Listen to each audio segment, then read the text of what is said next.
Buongiorno a tutti e bentornati a Valgrande.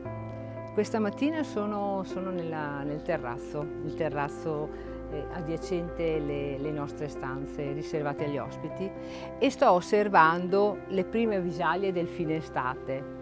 Un verde che sta cambiando, che sta assumendo i toni del rossastro, il giallo del campo di mais di fronte alla nostra abitazione, che è stato sostituito dal dopo trebbiatura, e l'inizio di altri lavori che ci fanno pensare all'autunno che ormai sarà alle porte. E questo cosa comporterà? Comporterà dei cambiamenti anche nei nostri menù. Infatti nel fine settimana si potranno gustare delle novità, ad esempio la focaccia con l'uva, i primi piatti con la zucca, la torta di mele, tutte cose che durante la stagione estiva abbiamo solamente pensato ma non abbiamo mai assaggiato. Se siete curiosi di assaggiare questi piatti stagionali, vi invito a venirci a trovare qui a Valgrande, a prenotare il vostro tavolo attraverso i contatti che troverete tra le pagine social